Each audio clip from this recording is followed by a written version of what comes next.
আসসালামু আলাইকুম, কেমন আছেন সবাই? আশা করি সবাই ভালো আছেন। সৌদি আরবে সৌদি প্রবাসীরা বিভিন্নভাবে বিভিন্ন ক্ষেত্রে মামলার শিকার হচ্ছে। এক কথায় ট্রাভেল রেস্ট্রিকশনের আওতায় থাকে। তো প্রচুর পরিমাণে প্রশ্ন আসে যে ভাই আমার নামে একটা মামলা আছে, কিসের মামলা এটা আমি জানি না। আবার অনেকের ওয়াইফাই সংক্রান্ত মামলা আছে, কফিলে মিথ্যা মামলা দেয়। তো ইদানিং সবচাইতে যে প্রশ্নটা আসে যে বলা হচ্ছে আমার নামে একটা মামলা আছে। তো মামলাটা কিসের মামলা এটা আমি জানি না। তো আমাদেরকে চেক করে দেখানোর কথা বলে। আমি আপনাদেরকে এই ভিডিওতে তথ্যগুলো দেব যে আপনার নামে কি কি ধরনের মামলা হতে পারে এবং সেই মামলা থেকে আপনি কিভাবে রেহাই পাবেন।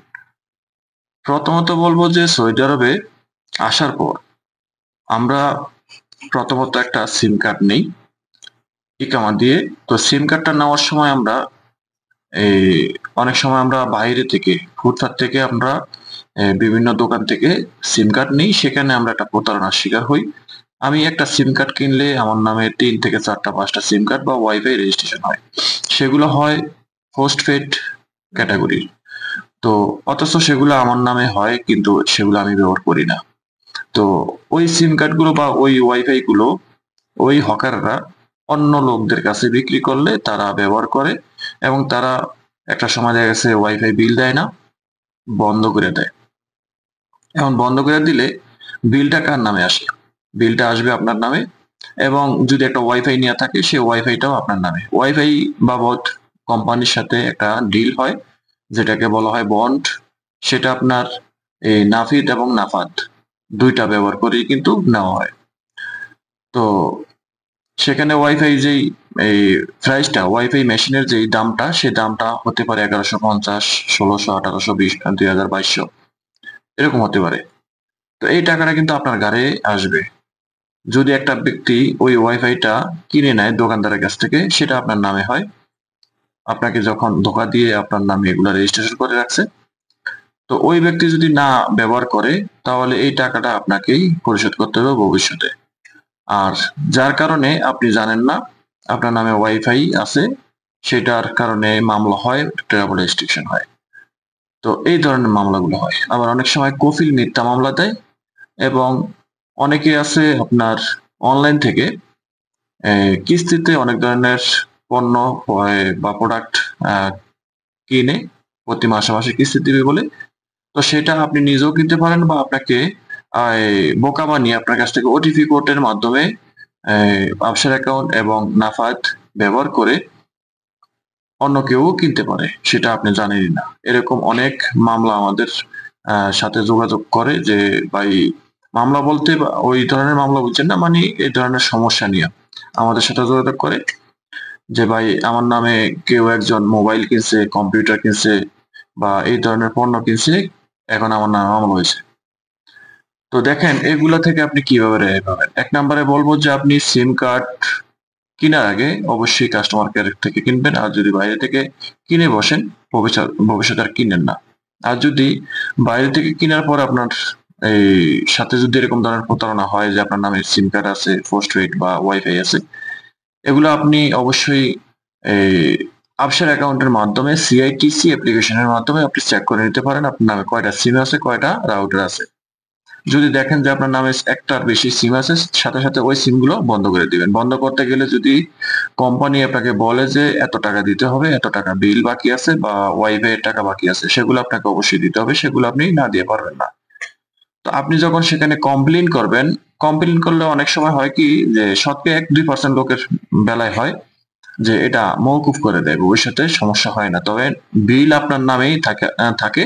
কিন্তু মামলা, মোকদ্দমা বা ট্রাভেল রেস্ট্রিকশন এর মামলা এগুলো হয় না। ট্রাভেল রেস্ট্রিকশন এর মামলা হইলে আপনি ১০ বছর সৌদি আরব থেকে কোথাও যেতে পারবেন না।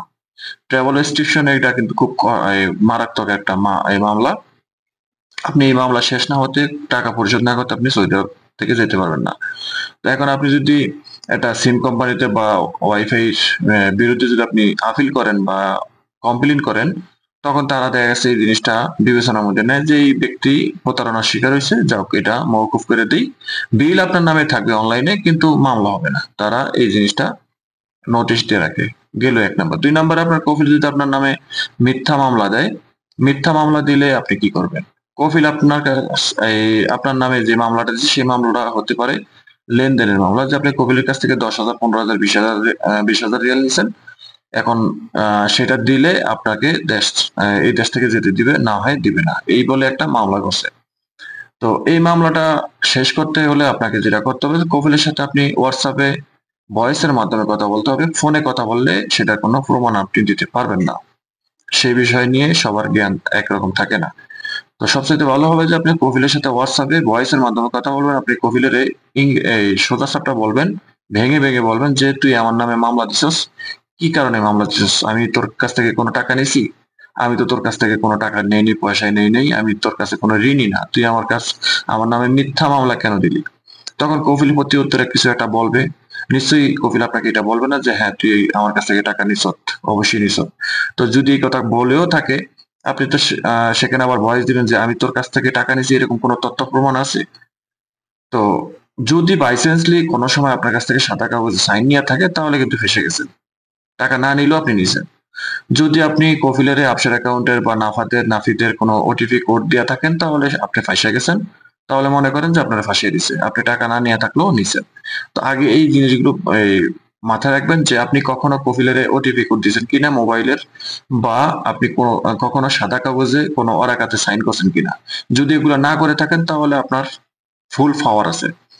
আপনি কফিলের বলবেন যে, "আমি তো তোর কাছ থেকে কোনো টাকা পয়সা নেইনি, এরকম কোনো ডকুমেন্টস তোর কাছে নাই। তুই মিথ্যা মামলা দিচ্ছিস।" এগুলা আপনি এগুলা সংগ্রহ করে আপনি পরবর্তীতে তার বিরুদ্ধে পাল্টা মামলা করতে পারবেন, বা আপনি অভিযোগ করতে পারবেন কোর্টে। ঠিক আছে? কোর্টে অভিযোগ করলে আপনি চ্যালেঞ্জ করবেন। চ্যালেঞ্জ করলে সে মামলাটা আপনার উপর থেকে উঠে যাবে।